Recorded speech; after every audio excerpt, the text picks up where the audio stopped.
Si faltaron criterios únicos en las comunidades en la escalada, no iba a ser menos en la desescalada. Mañana dos comunidades cercanas, Extremadura y Castilla-La Mancha, abren la hostelería de par en par porque los contagios están descendiendo, mientras en Castilla y León las restricciones se mantienen y no hay prisa por suavizarlas. Y todo esto con una incidencia acumulada aún muy alta en España. Y luego los políticos dirán que el virus no entiende de fronteras autonómicas. Aquí arranca Cuestión de Prioridades.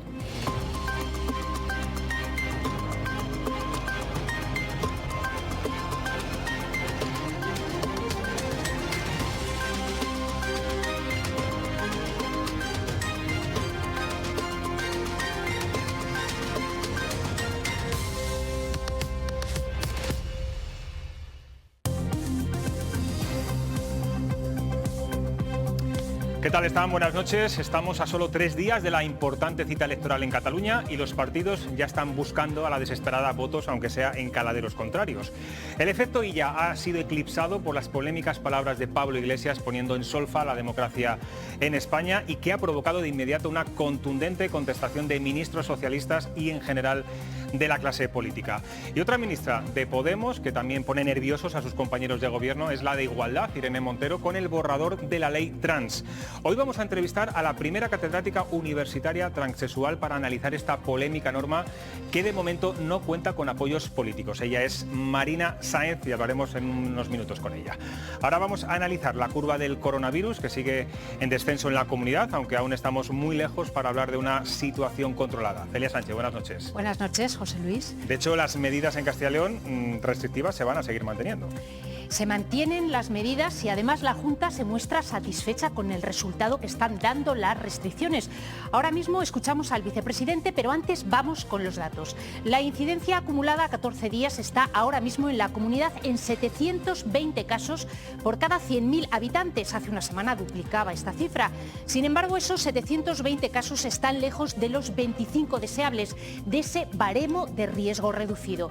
La provincia donde esta incidencia es ahora mismo más alta, ya lo ven, es Palencia, que suma 1.468 casos. Por contra, Burgos se sitúa en lo más bajo de la tabla de Castilla y León, con 411 casos por cada 100.000 habitantes.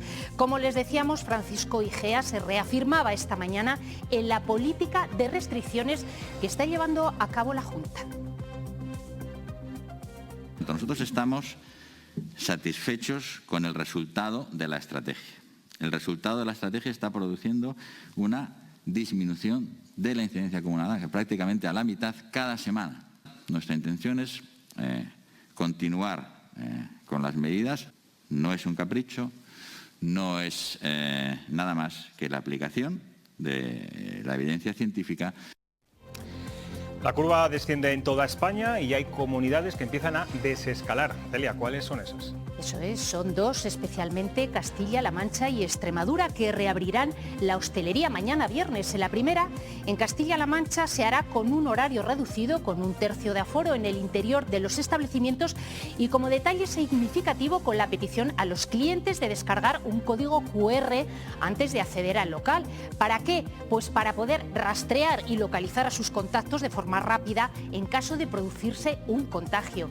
En Extremadura, el horario de la hostelería será de 7 a 18 horas y el límite de aforo se fija en un 40% en el interior. Castilla y León, mientras, se muestra muy prudente y considera que no es momento de plantear una desescalada, y menos ahora, que la variante británica supone entre el 14 y el 50% de los casos. Esto decía esta mañana la consejera de Sanidad.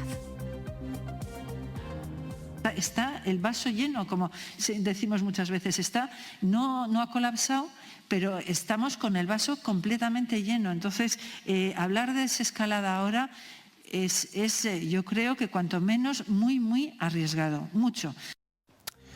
Bueno, pues vamos a hablar con nuestros tertulianos de hoy, de la pandemia, de muchos asuntos políticos, porque la actualidad la verdad es que no para. Chema Crespo, ¿cómo estás? ¿Qué tal? Bueno, pues bien. Estamos bien, no me ¿Tú notas el cambio de Madrid a Castilla y León cuando vienes, ¿no? Porque allí de repente, bueno, las medidas restrictivas son bastante diferentes. Sí, son bastante diferentes y luego quienes son de Segovia, por ejemplo, pues notan que las medidas restrictivas diferentes pues a lo mejor acaban ocasionando problemas alrededor, pero bueno, eso es otra historia.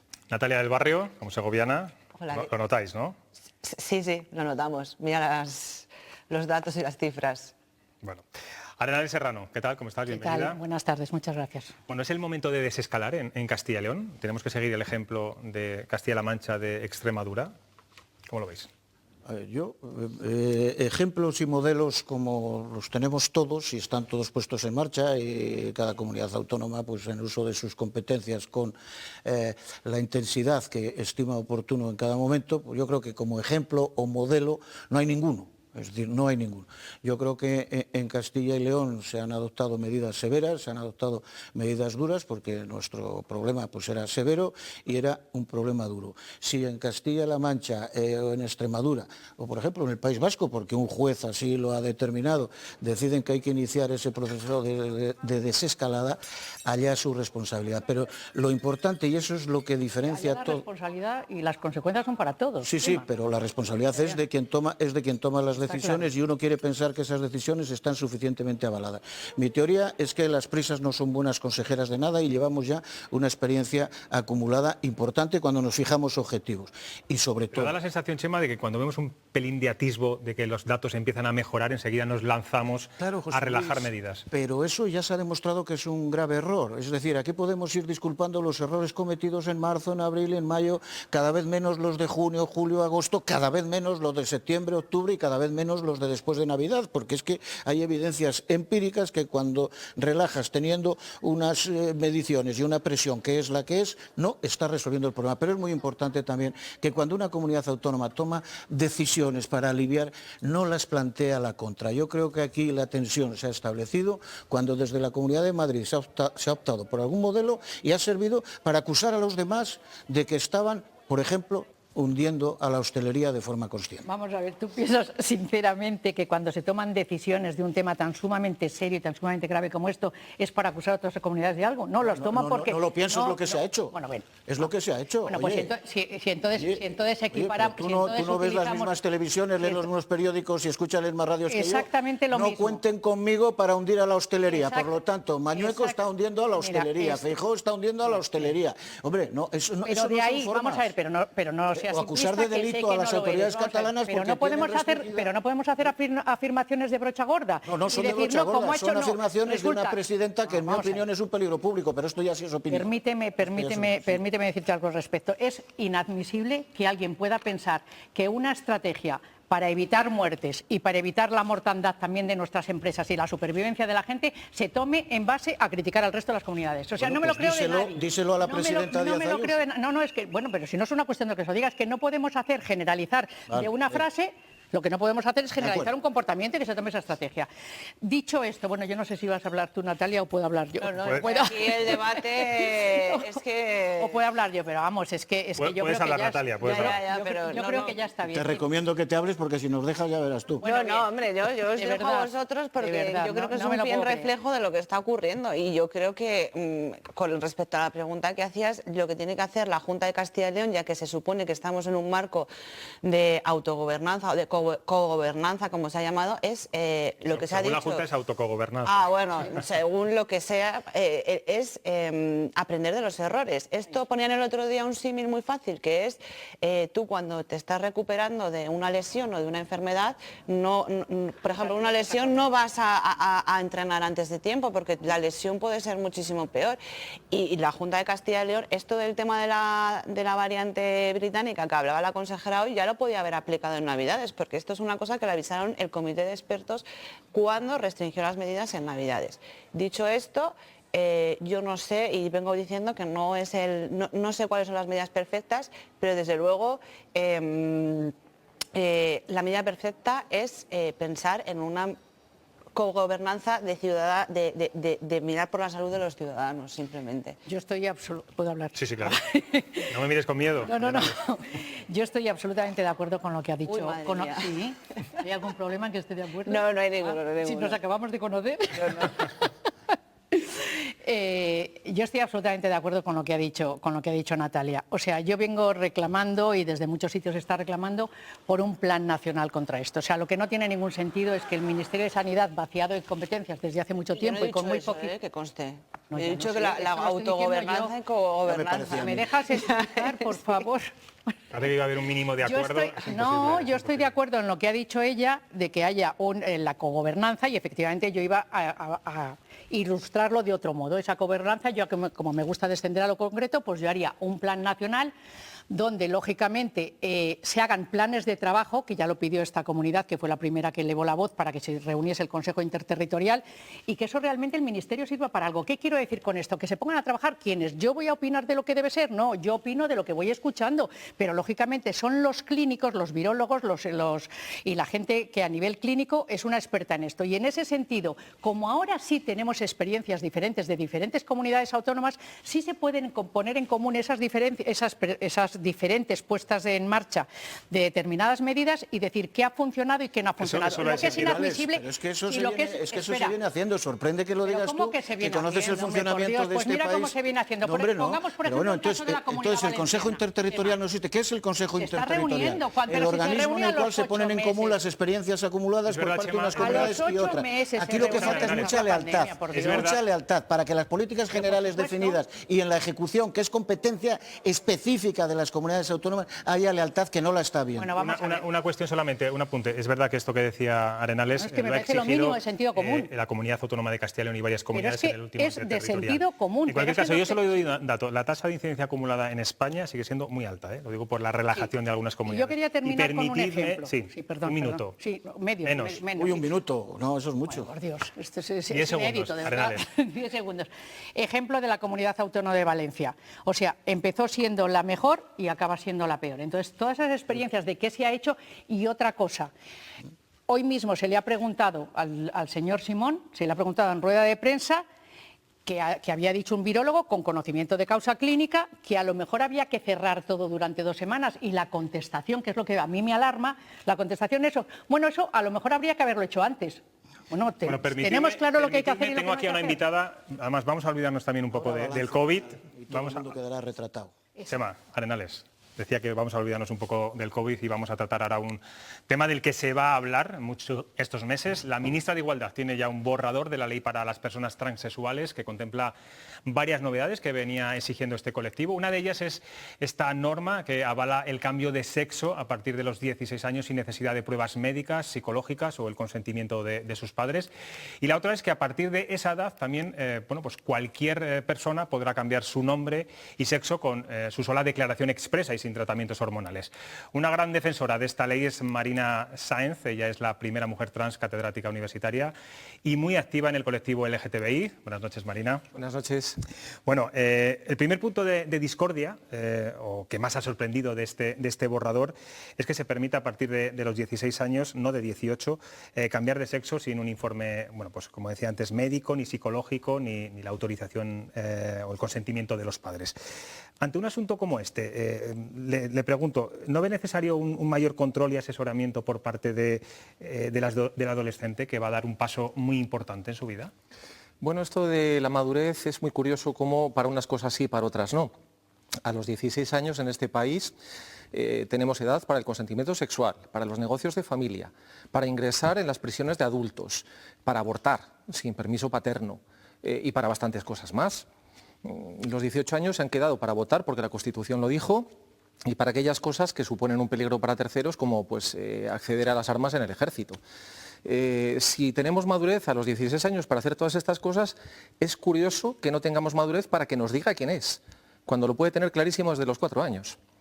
Hay en esta futura norma se plantea un debate muy interesante, aunque yo no sé si se ha madurado socialmente lo suficiente en España, y es la llamada autodeterminación de género, es decir, que una persona pueda cambiar su nombre y sexo en el registro civil solo con una declaración expresa a partir de, como decíamos, los 16 años, y donde tampoco haría falta una transformación física o incluso, bueno, pues un cambio físico, ya que hasta ahora, si no me equivoco, era necesario 2 años de hormonación, ¿es así, no? Sí.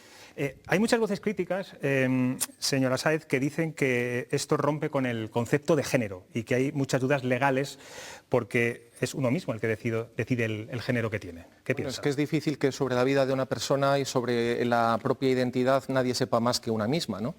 Pero esto no es una ocurrencia, de Irene Montero, ni una algarada podemita, ni nada parecido. Es el fruto de multitud de informes recopilando evidencia científica desde hace 30 años, del hecho de que los diagnósticos, yo también tuve fe en los diagnósticos, pero es que luego descubrí que no tenían ninguna base empírica, ni ninguna base científica, y se cayeron. Es decir, la OMS los ha abandonado, el DMS5 también los ha abandonado. En consecuencia, se nos está pidiendo que cumplamos un patrón de diagnóstico que ha sido inventado por David Spitzer, según su leal saber y entender, y sin ningún tipo de acreditación científica por detrás.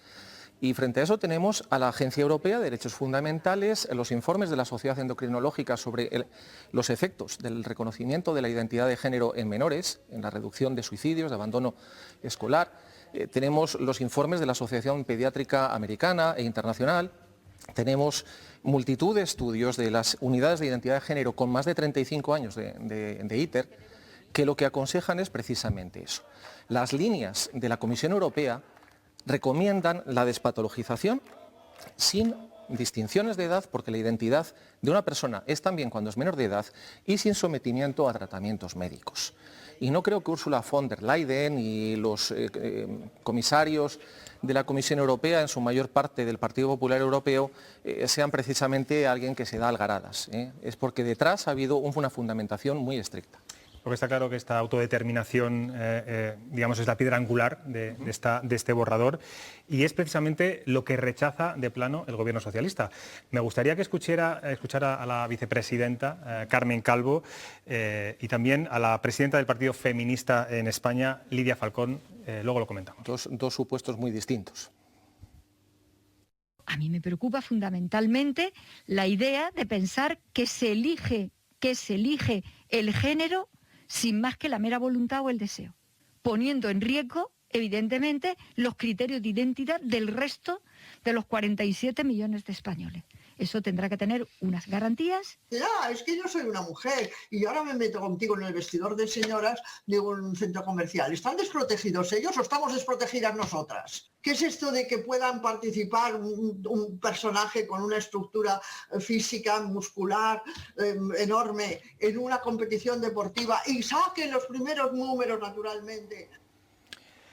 Bueno, ¿qué tiene que decir? ¿Se imaginaba que el Partido Socialista se iba a rechazar parte de esta norma? Vamos a empezar porque yo creo que a ella, doña Carmen, pues probablemente igual expresa algún recelo legítimo, no lo sé, o se le ha calentado la boca, que es muy probable. Yo dudo mucho que esta sea la postura del Partido Socialista y del Gobierno Socialista. Desde que ella sacó aquel famoso ideario con este tipo de ideas, pues Pedro Sánchez le ha llevado la contraria 3 veces o 4. El Partido Socialista está sacando en su prensa más o menos oficial o oficiosa compromisos con la despatologización. Está en su programa de gobierno, está en su conferencia política, los artículos 85 y siguientes. Y no creo que el Partido Socialista vaya a traicionar su trayectoria de apoyo a la comunidad LGBT. Lo de la señora Falcón pues es algo muy distinto. Aquí estamos ante un rechazo. Una activista en defensa de la mujer durante los años y además a la que le debemos algunas aportaciones fantásticas.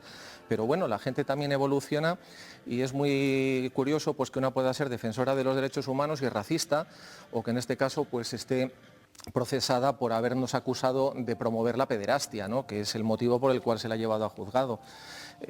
Lo siento mucho. Lo que ha dicho, por ejemplo, de las pruebas deportivas. No ha habido ni una sola persona trans que haya usurpado, como dice ella, ningún podio. Y sin embargo, desde ya aproximadamente el 2015 estamos admitidas por la norma del COI y por las normas de la Federación Internacional, con una serie de acreditación de niveles hormonales, pero nosotras y todas las demás mujeres. Ahí está el caso de Caster Semenya. Es curioso, para muchas feministas, no todas, hay que dejarlo claro, no todas, esta norma supone, dicen, un borrado de las mujeres. Es contradictorio que haya grupos feministas que discriminen a mujeres como usted. Bueno, no creo que sea tampoco el movimiento mayoritario dentro del feminismo, pero está ahí, evidentemente. Han copiado la campaña que venía de Gran Bretaña y de Estados Unidos. Y lo que está claro es que lo que están defendiendo es un borrado de algún tipo de mujeres, nosotras concretamente, ¿no? Es ridículo pretender que el 0,4% de la población va a borrar al resto de las mujeres. Las mujeres y los hombres van a seguir siendo registrados en el registro civil, van a tener su DNI igual que antes, van a tener los mismos derechos, los mismos mecanismos de tutela que nos ha costado muchos años conseguir y por los que yo también he defendido y abogado. Y eso no queda modificado por el hecho de que nosotras accedamos al registro.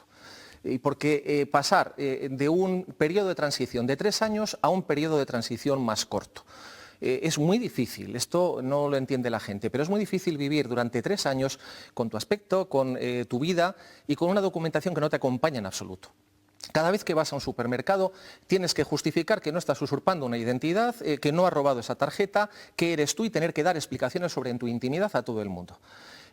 Los periodos de transición que hace la ley de 2007 son salvajes y provocan un gran desgaste personal y, además, un fenómeno de marginación social y de difícil inclusión laboral. Bueno, tampoco va a ser complicado que este borrador pueda tener muchos apoyos políticos, a juzgar al menos por las declaraciones, tampoco por supuesto el Partido Popular. Yo contaría con que al final apoyarán los de siempre, apoyará el Partido Socialista, apoyará Podemos, apoyarán los partidos catalanes menos los herederos de Convergencia y Unió, apoyará el PNV y bueno, pues el Partido Popular quiero que escuche ha apoyado lo que decía, más de una vez el principio de autodeterminación. Quiero que escuche lo que decía Pablo Casado hace unos días sobre la ley trans. Sí. Yo es que no, esto es un anteproyecto de ley. Yo creo que no es necesaria esta ley. Por tanto, hasta que no venga el proyecto de ley, yo no tengo por qué opinar de ello. Es que es el engaño perpetuo de este gobierno. Bueno, y dijo algo más, dijo que esto no lo había pedido nadie. Debe ser que nosotras no somos nadie, al menos en el pensamiento del señor Casado. El Partido Popular tiene un problema con todos los temas de bragueta, yo lo siento mucho, siempre se lo digo, a ver si se sientan ustedes alguna vez y lo hablan, porque bueno, pues, han apoyado el principio de autodeterminación en la ley andaluza, en Murcia, en Aragón, en Cantabria y en otros sitios se han abstenido, pero no se han opuesto y desde luego no nos han llevado al Constitucional, ni mucho menos. Y en otros sitios, como en esta misma comunidad, pues llegamos a un pacto después de 3 años de negociación y luego de repente se echaron atrás porque había llegado Casado a la dirección. Bien, creo que el Partido Popular con estos temas tiene un problema, ¿no? Porque tiene sensibilidades distintas. La ultramontana y la europeísta, con la que verdaderamente yo percibo que no tenemos ningún conflicto cuando hablo pues, con sus técnicos, con sus cuadros medios y cuando negociamos las leyes. Señora Sáez, todos los días planteamos una pregunta a nuestros espectadores y a nuestros seguidores en las redes sociales, en Twitter. Hoy, como venía usted aquí, la pregunta está relacionada con todo esto, la van a ver ahora en sus pantallas. ¿Cree que es necesaria una ley trans en España? Bueno, pues creo que el resultado le va a gustar, porque un 69% creo que es, ahí está, 69% cree que sí y un 31% cree que no. Bueno, usted fue la primera mujer catedrática de universidad transexual, digamos, acreditada. Acreditada, sí.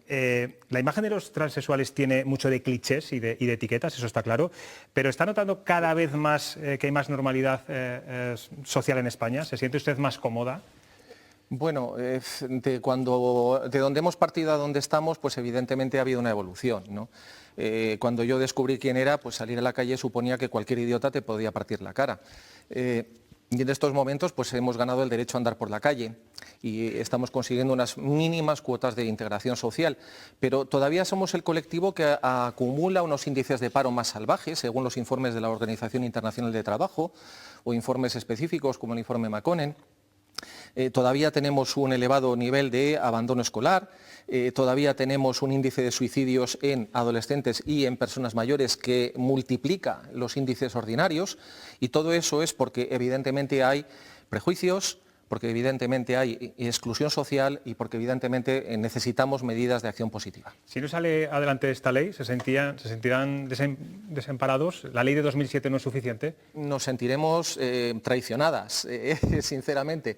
Y no es suficiente porque necesitamos medidas de inclusión laboral, necesitamos medidas de amparo en el sistema educativo, necesitamos armonizar los tratamientos médicos que cada comunidad ofrece o no ofrece según su leal saber y entender.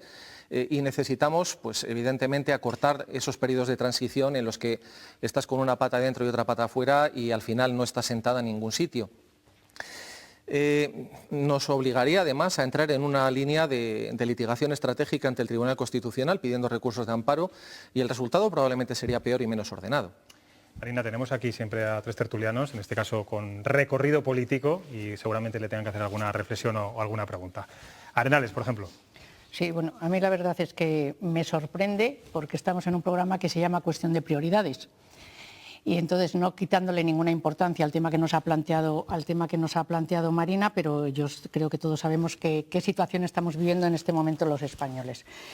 Con independencia de esa, yo creo que a la hora de valorar las cosas siempre hay que tener en cuenta los criterios tanto de la comunidad clínica, lógicamente, de la comunidad médica, de la comunidad jurídica, incluso de la comunidad ética. Yo creo que tenemos una determinada cultura y esa cultura es un elenco de valores que nos hacen como sociedad ir en una determinada dirección. Y yo creo que aquí hay muchas cosas que tratar. Una cosa es la despatologización de la transexualidad, que yo creo que la ha reconocido hace relativamente poco la OMS, pero que estaba reconocida desde hacía muchísimos años en otros ámbitos. Y otra cosa es que cuando una persona a los 16 años, desde el punto de vista, insisto, clínico y jurídico, no es mayor de edad para hacer determinadas cosas, por ejemplo, no puede votar, o por ejemplo no puede firmar un contrato, o por ejemplo tiene el deber de obediencia en casa mientras viva bajo la tutela de los padres, que todo eso se haga sin el conocimiento de los padres y que se haga sobre todo con lo más importante, con un informe psicológico.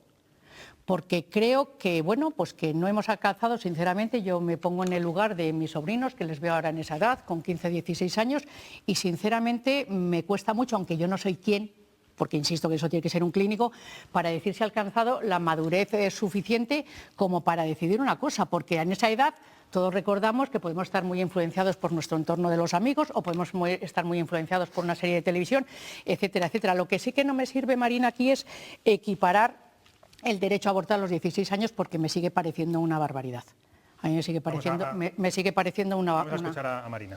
Bueno, insisto, es que hemos otorgado cada vez más derechos a los 16 años y algunos, por ejemplo, el de consentimiento en la Ley de Protección del Paciente para los tratamientos médicos. Yo puedo decidir con 16 años que a mí no se me aplica una quimioterapia o que me niego a recibir una transfusión de sangre. Esta es una realidad. Entonces, si tiene madurez para decidir cosas que pueden afectar a su vida, ¿cómo no va a poder declarar sobre su identidad? Y insisto, es que los diagnósticos se han caído, se han caído por falta de base. Es decir, hablamos de la comunidad médica. Bueno, pues precisamente la comunidad médica es la que ha ido eliminando esos diagnósticos de disforia de género. Y la madurez, ¿cómo se acredita? Porque yo te presento personas de 50 años que me permito dudar de su madurez y ejemplos no nos faltan. O sea, ¿cómo se establece el certificado de madurez? Porque a ver si vamos a cambiar un certificado erróneo por uno de alcance impreciso y de contenido Pero si no tenemos un informe psicológico, entonces, Marina, ¿cómo certificamos eso? ¿Cómo tenemos un certificado de madurez? Pero si no tenemos absolutamente nada más que la voluntad de un menor... La declaración de la persona sobre su propia identidad, que perdona, pero seguramente algo tiene que saber sobre su propia identidad. Pero puede estar confuso también a esos años, o puede estar influido por una serie televisiva o por los comentarios de los amigos. Yo creo que la madurez es harto difícil. Me parece banalizarlo totalmente. No, yo no trato, al contrario, Marina, yo no trato de moda, banalizar esto. Me levanto, pido el certificado literal y me voy al registro a cambiar de sexo. Bueno, pues dudo que la gente funcione así. Hasta ahora no hemos visto casos en los que funcionamos así. Los casos de transición, de personas que se vuelven hacia atrás, son mínimos, ínfimos. Pero incluso, vamos a poner que se equivocara, bueno, pues podrá volver atrás. Precisamente no hemos querido cerrar la puerta a que si un menor se equivoca pueda volver atrás. Pero no lo hace con 16 años ahora. Arenales, tiene que Natalia, por favor. Hola, buenas noches. Bueno, yo vaya por delante que estoy a favor de una ley trans, porque es evidente que en una sociedad democrática, de lo que luego hablaremos, hay que garantizar los derechos de todas las personas.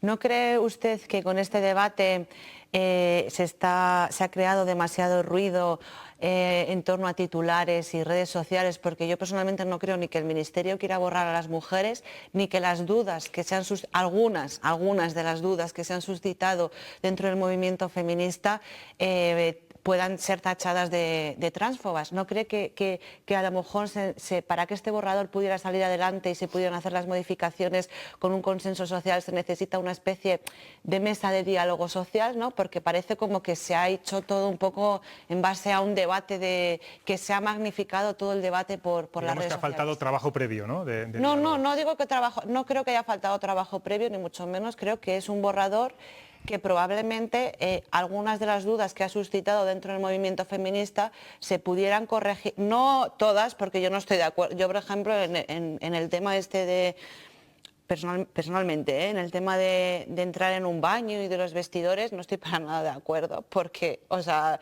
quiero decir que en la actualidad si un hombre quiere entrar en los baños de mujeres, pues lo va a hacer por una determinada estructura social, porque entiende que lo puede hacer y porque la sociedad le ha hecho pensar que puede hacerlo, ¿no? Y porque no creo que todos los hombres, de hecho hay hombres dentro del movimiento feminista, el movimiento feminista se ha dicho que no es exclusivo de mujeres, hay mujeres que no son feministas, entonces por lo tanto no que no haya un trabajo previo, que yo creo que sí que lo hay, sino que se puedan y de alguna manera limar las asperezas de todo esto. Marino. Bueno, por partes, ¿no? Perdona, pero es que hace 30 años que nosotras entramos en los vestuarios y en los baños y hemos entrado siempre a lo mismo, ¿no? Pues a cambiarnos y a mear. Yo con eso no tengo, o sea, no... Es que ahora de repente parece como que hay una ley de váteres en este país que no existe, o sea, y que pues algo va a cambiar, y no, lo siento, pero es que hace mucho que ya estamos ahí. Y no ha habido ningún incidente. Y ahora de repente lo que está pasando es que este debate se está crispando y se está magnificando a través de alaraca y ruido en las redes sociales y de la difusión de memes y de bulos, un montón de noticias que son auténticos bulos. Nosotras vamos por detrás haciendo el fact-checking, consiguiendo que Neutral, malditobulo.es, maldita, FactCheck, vayan denegando esas noticias escandalosas, pero da igual, porque nuestros denegados no llegan luego al gran público, no se difunden en grupos de WhatsApp masivos y se está creando una alarma social con una amenaza fantasma. El último bulo que me estábamos desmintiendo hace 4 días, por el Ministerio de Interior e instituciones penitenciarias, que la cárcel se había llenado de mujeres transexuales agresoras sexuales. No hay ni una, no ha habido ni una. Pero ese bulo ha circulado hasta la saciedad, o sea, y va creando estado de opinión. Es muy difícil llegar a consensos con gente que operan como grupos antiderechos. Y ha habido consulta previa sobre ese borrador que no era necesaria, aparte de la consulta que va a haber después, cuando se formule el borrador oficialmente. Ha habido multitud de encuentros con el Ministerio, con partidos, y nosotras llevamos pues desde el 2008-2009 peleando por esto. O sea, no es cierto que esto haya empezado ayer. Algunos sí que han llegado hace 2 días y metiendo mucho ruido. Por último, Chema. Sí, buenas noches. Oye, yo te felicito porque en un programa que se llama Cuestión de Prioridades hayas traído este tema, porque yo creo que sí es prioritario en una democracia avanzada como es la nuestra, que colectivos que sufren, colectivos que ven recortados sus derechos o por lo menos no reconocidos, encuentren en la democracia y en las instituciones voluntad para mejorar su situación y para hacer que su vida social, laboral, profesional, afectiva, esté en el marco de la normalidad que compartimos y que disfrutamos todos. Y esta es una asignatura pendiente, por lo tanto a mí no me valen excusas, siempre podemos tener alguna excusa para considerar lo que es prioritario y lo que no es prioritario. El reconocimiento de derechos en nuestro país siempre ha de ser prioritario. Y es verdad que con la derecha... Oye, perdona un instante, oye, que te has soltado tu discurso y no me he enterado ni de la pregunta que has hecho. Pero ahora estoy hablando yo.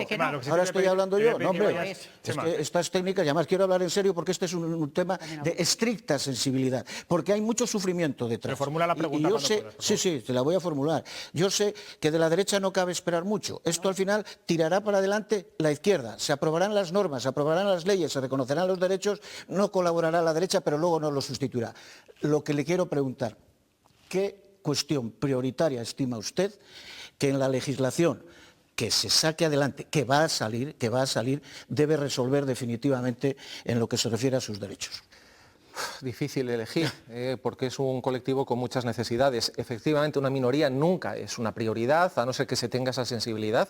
No somos más importante que está pasando, evidentemente. Por eso se habla de estamos en esta situación por gusto, no hemos elegido esta polémica, ni hemos elegido este tiempo que llevamos intentando esto 2 legislaturas. Y nos han ido dando largas 2 legislaturas. O sea que estamos en esta situación la peor posible y en el peor momento, pues porque nos han puesto. Y además se nos está utilizando de campo de batalla por diversos partidos y esto también ya nos indigna. Prioridad, pues es que el tema sanitario pues es prioritario, el tema de la inserción laboral es que es prioritario, la protección de la infancia en la escuela para que sencillamente veamos quiénes son sin presiones y que puedan ser lo que quieran, que los niños son niños y hay que dejarles que lo sean, pues eso es prioritario. Y evidentemente que dejemos de ir paseándonos con un cartel que diga soy una trastornada mental, que no te ayuda precisamente para hacer vida social, pues también es prioritario. Es que es muy difícil elegir ante tantas necesidades. Pues Marina Sáenz, se nos termina el tiempo. Hemos querido que hoy fuera la voz del colectivo transexual. Desde luego que pueden estar muy orgullosos porque yo creo que es una gran voz y a seguir luchando. Gracias por estar en Cuestión de Prioridades. Muchísimas gracias por la oportunidad y pues un mensaje, no tengan miedo, no vamos a destruir las bases de la sociedad, esto no pasó con el matrimonio igualitario, no pasó con el reconocimiento del cambio de sexo en el 2007 y no pasará con esto tampoco. Los mensajeros del miedo están para lo suyo, pero no tenemos que hacerles caso. Bueno, pues con ese mensaje de Marina nos vamos a publicidad, nada, 5 minutos y enseguida volvemos con la tertulia. Hasta ahora.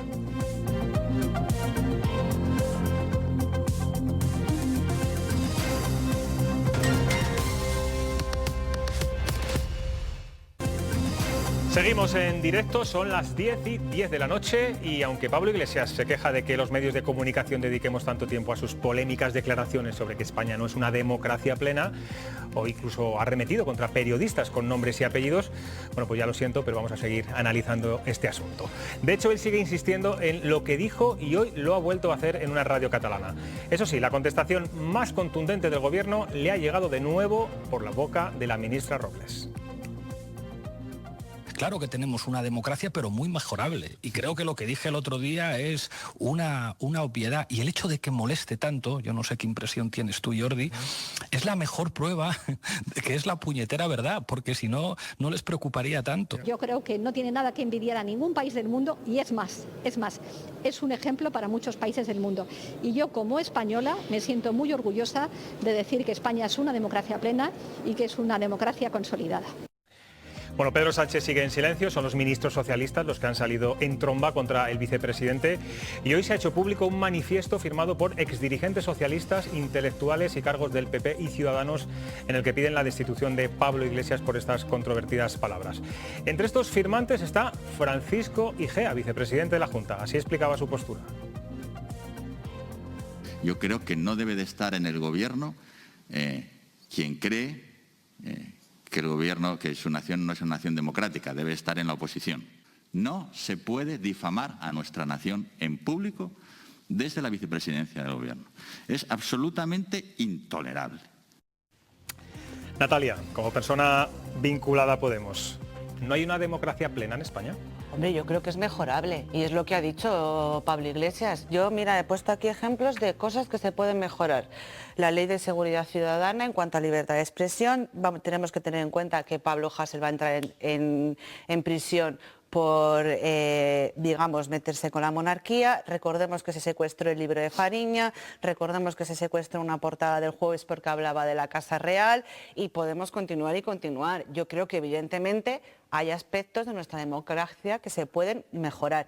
¿En función de qué? Esos son los parámetros. En la teoría política siempre se han comparado las democracias y siempre se han puesto puntos para valorar las democracias. Evidentemente, España en concreto es una democracia que puede ser mejorada, por supuesto, en cuanto a libertad de expresión, en cuanto a derechos civiles, en cuanto a muchísimas cosas. ¿Qué opinas, Arenales?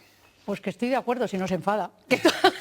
No, ¿estás de acuerdo con Pablo Iglesias? Estoy de acuerdo que hay cosas que se pueden mejorar, pero yo creo que tenemos que analizar con un poquito más de rigor. Que un Sí, permíteme. Ya me he dado cuenta por qué no querías que estuviese de acuerdo, porque eres de Podemos y porque yo he militado muchos años en el Partido Popular. Yo he estado muy de acuerdo con políticos del Partido Popular de esta comunidad. De origen no hay que rechazar nada, porque si no, no construimos, que esa es la grandeza de la política, construir. y dar soluciones a los problemas que tienen los españoles. Yo creo que si analizamos con un poquito de rigor lo que las declaraciones de Pablo Iglesias, nos encontramos en primer lugar con la responsabilidad que tiene, que es vicepresidente del Gobierno. Me ha sorprendido ver al presidente del Gobierno tan sumamente tibio. Me ha sorprendido aún más que Margarita Robles y Marlaska se pongan de acuerdo. Ha sido capaz de ponerles de acuerdo a opinión, si se me permite la ironía. Y me ha sorprendido también que él haya querido equiparar precisamente lo de los presos políticos en España, que como todos bien sabemos no son presos políticos sino políticos presos. Y es verdad, y estoy de acuerdo contigo, Natalia, en que España tiene muchísimas cosas que mejorar. Por ejemplo, esta señora, ¿cómo se llamaba? Marina Sáenz. Nos ha dicho antes que ya hace años la pegaban por la calle. Es que hoy han querido pegar a Santiago Abascal en Tortosa, esta misma mañana. Es que eso está sucediendo también hoy.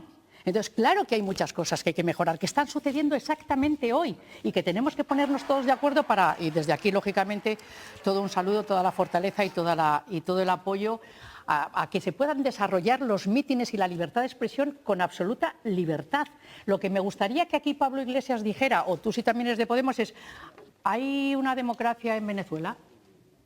Bueno, pero es que me parece, primero yo creo que hay que analizar en la democracia en la que nosotros estamos viviendo. ¿Y la hay en Venezuela? Y yo qué sé si la hay en Venezuela, yo no vivo en Venezuela, perdón, y yo no soy una experta en Venezuela. ¿Tú eres experta en Venezuela? En fin, sé que no hay una democracia. ¿Pero por qué sabes que no hay una democracia en Venezuela? ¿Lo has mirado con parámetros? He ido a vivir allí para verlo, por Dios, porque tiene una inflación, porque no hay libertad de expresión, porque se está matando a la gente, por un montón de cosas, bueno, y porque no tienes que mirar nada más que las fotografías del Venezuela o del Caracas de hace 20 años al de ahora. Nada más que mires las fotografías y veas lo que hace el comunismo siempre. Este debate no es a base de si es comunismo, no es de si España estamos en una democracia. ¿Pero qué comunismo es una democracia? Pero que es que esto es un debate sobre comunismo o capitalismo. Pues eso, pero tú que militas en Podemos, que sois comunistas. Tú que militas, aunque os llaméis el nuevo socialismo, se llama ahora en América Latina, pero realmente vuestras ideas son comunistas y vuestro líder lo ha dicho 1000 veces.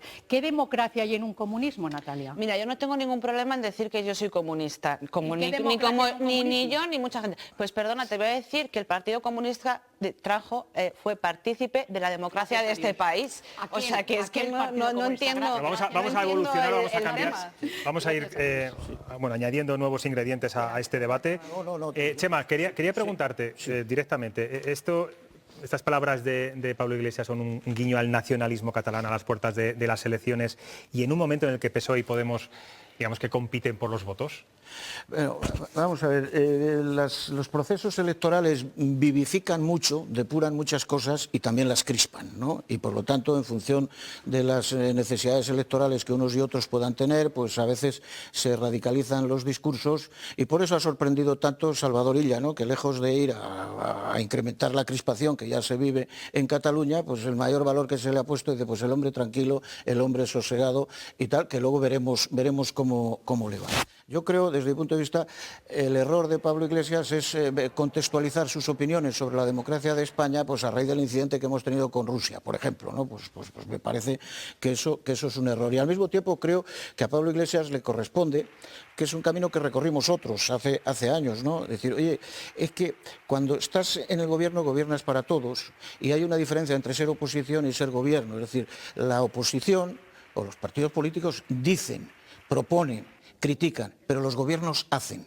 Y por lo tanto tú no puedes instalarte en una crítica de anormales funcionamientos de nuestro sistema democrático siendo vicepresidente del Gobierno de España, porque a lo que tienes que aplicarte es a corregir esas dificultades. Y entonces, ya que Arenales la gusta, yo no sé a qué venía a Venezuela aquí ahora mismo, ¿no? Pero oye, ¿cómo que aquí venía? Pero tú todavía no sabes las conexiones de Podemos. Es que no hace falta ir a Venezuela. Si es que aquí estamos depurando. Oye, Arenales, tranquilízate, mira, es que aquí estamos a ver si esclarecemos el caso Kitchen. Es decir, los aparatos del Estado al servicio de una mal llamada policía patriótica inventada por los ministerios del Interior. ¿Pero qué isotopor? Oye, tres personas del gobierno, tres personas. Hombre, por Dios, Chema, hombre, por Dios. Mira, de verdad, porque es que eso te tiene que avergonzar a ti como demócrata. Por supuesto. Como demócrata. Lo que me avergüenza en despachos del Ministerio del Interior se hayan orquestado tramas con fondos públicos y con funcionarios y servidores públicos para robar pruebas Del de mismo la modo, presunta si es así, irregularidad en la del financiación mismo sistemática modo, del por Partido supuesto Popular. que sí. Pues yo no sé, seguro Mira, que eso se da si también piensas- en Venezuela. Por lo tanto, y además conocidos tuyos, claro, es que aquí no se renueva el Consejo General del Poder Judicial porque de lo único que tiene capacidad ahora mismo el Partido Popular es de bloquear algo en lo que se necesita su aportación. Y como al mismo tiempo, claro, es que es el partido que entonces era del gobierno, tranquilos todos que ya controlamos el Consejo, el Tribunal Supremo, la Sala Segunda por atrás. Quiero decir que esas son imperfecciones. Y lo que yo le puedo criticar, y lo critico, a Pablo Iglesias, es que la evidencia del fracaso político que hemos vivido en la evolución de la crisis catalana, que es un fracaso político porque no se ha sido capaz de buscar soluciones políticas, él lo identifique con un déficit de la democracia. No, fracasó la política, alguien perdió la paciencia, se saltaron las leyes y están sufriendo las consecuencias. Arenales, por concluir. Sí, por concluir y por alusiones. Gracias. Me extraña que saques aquí a relucir el tema de corrupción que ya hemos tratado y que yo no voy a eludir... Permíteme ahora, por favor, Chema. Sí, estoy murmurando para mí. Vale, bueno, pero... Lo que pasa es que se te oye, Chema, se te oye. Y además no te he hablado de corrupción, te he hablado de aparatos del Estado reventando pruebas al servicio del partido del gobierno. No hablemos de aparatos del Estado, por favor. Vamos a ver, yo lo que te quiero decir es que si ese tema, si piensas que yo voy a eludirlo, como he dicho en muchas ocasiones, no lo voy a eludir... No, Chema, escúchame, por favor, no lo voy a... Vale. Bueno, pero no me hagas que esto es así. No lo voy a eludir jamás. O sea, me parece tan horrible cuando se da en las filas de Podemos, cuando se da en las filas del Partido Socialista, cuando se da en las filas del Partido Popular y cuando se da en la empresa X o cuando se da en la familia H. Podemos no ha utilizado los aparatos del Estado ni fondos públicos cuando para temas de espiar corrupción, a la Natalia, oposición. por Dios, cuando temas de corrupción, ¿quieres que te cuente lo de la niñera o quieres que te cuente lo del conductor? No, ¿O qué es lo que quieres que te cuente de Podemos? ¿O quieres que te cuentes la señora que está en la Asamblea de Madrid imputada? ¿O quieres que te cuente todos los imputados que tenéis? Hombre, Si por quiero Dios, que me vamos cuentes a todos ver. los imputados que me... Bueno, te Sí, traigo la Arenales, relación. cuéntame todos los imputados de Podemos. Te voy a traer toda la relación. No, cuéntalos ahora. Que te voy a decir... Porque yo te puedo decir a varios del PP imputados Maravillosa la a democracia fecha de española. hoy. Bueno, solo voy a decir una se nos cosa, está terminando permíteme, el sí, tiempo. pues permíteme solamente una cosa. Tú que has dicho eso, que yo no voy a eludir nunca eso, que me parece bochornoso y que me parece algo a erradicar y por supuesto a castigar. Una imperfección democrática. Y que por supuesto a castigar, yo no voy a entrar aquí y nunca me vas a ver a mí en el y tú más. Porque lo que ha pasado con los seres en Andalucía es el no va más. Y lo sabe toda España. El no va más. Pero si es lo único que sabes hacer, pues otra imperfección democrática, por lo tanto, los sistemas democráticos tienen que perfeccionarse, Arenales, y lo que tienes que hacer es colaborar en la perfección del sistema democrático y no bloquear las instituciones, es lo que tenéis que hacer. Si habláis a la vez, no se entienden. Perdón, estoy de acuerdo con Pedro Sánchez, tiene razón. Pues venga, tópicos, ¿no? Estoy de acuerdo con Pedro Sánchez cuando ha dicho hoy, que con mucha tibieza ha dicho, estamos en un país donde se vive extraordinariamente bien, solo hace falta salir fuera, y yo digo, efectivamente, donde se vive extraordinariamente bien, desde luego, gracias a Dios, mucho mejor que en Venezuela, muchísimo mejor que en Venezuela, pero también voy a decir una cosa, que en Francia. Muchísimo mejor cuando gobierna las ideas de derechas, muchísimo mejor con, hombre, por Dios, Arenales, ¿cómo se llama? Tenemos que terminar ya. Es una evidencia. ¿Cómo se llama? No es una evidencia. Por favor. Se llama el primer ministro de Portugal, Arenales. Chema, escúchame, es que tenemos que terminar. Es que quiero que me diga cómo se llama el primer ministro de Portugal. Esto se acaba. Arenales. ¿Cómo se llama el primer ministro de Portugal? No sabes cómo se llama el primer ministro de Portugal, que está ahí al lado, y sí que sabemos cómo se llama el presidente de Venezuela. Maravilloso. Me comprometo con vosotros. Arenales, por favor, no me hagáis tocaros. Son vecinos, están ahí al lado. Unos socialistas. Por favor, Arenales. Perdón. Me comprometo de verdad a que la semana que viene, si puede ser, os vuelvo a traer a los tres juntos. Yo creo que os ha gustado en el fondo. Pero un monográfico, yo creo. Bueno, haremos un solo tema y creo que una sola pregunta me permitiréis hacer. Bueno, gracias Chema, gracias Natalia, gracias Arenales. No nos vamos todavía, como siempre los jueves, ya sabéis que tenemos ese rinconcito, ese habitáculo pequeño con nuestro humorista y viñetista Chema Nieto.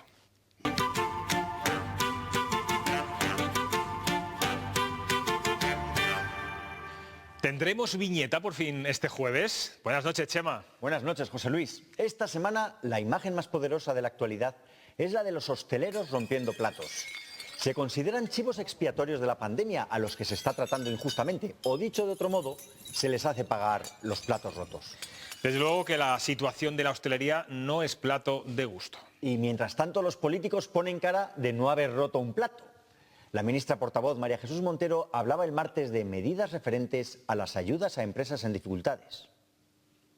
De manera que realmente sean una fórmula que permita viabilizar a aquellas empresas cuyos datos son expresivos de la capacidad que tiene de sobrevivir esa empresa y que no sean mecanismos de liquidación de las empresas.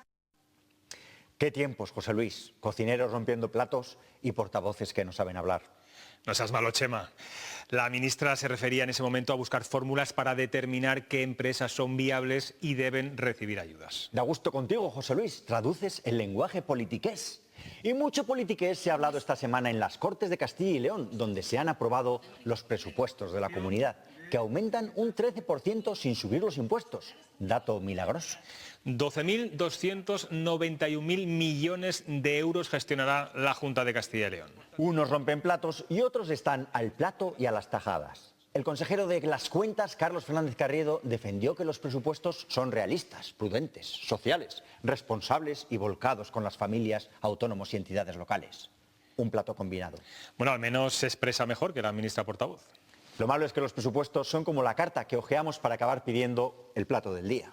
La oposición intentó rebañar el plato con 1.800 enmiendas, pero sin éxito. Destaca el voluntarismo de Podemos, que presentó 700 enmiendas que se quedaron en el plato. También llama la atención lo de Vox, que no presentó nada y se abstuvo en todas las votaciones. Un estreno gris para Fátima Pinacho, que sigue la estela de Jesús García Conde, quien conseguía siempre pasar desapercibido en las Cortes, haciendo bueno el dicho: del plato a la boca se cae la sopa.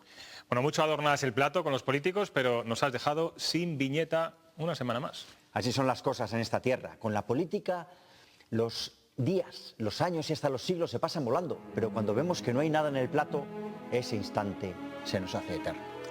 Bueno, seguro que ustedes tienen ya el plato encima de la mesa para cenar. A estas horas es lo que toca. Nosotros nos despedimos por esta semana. Ya saben que les esperamos el lunes a las 9:30 de la noche aquí en Cuestión de Prioridades. Disfruten del fin de semana.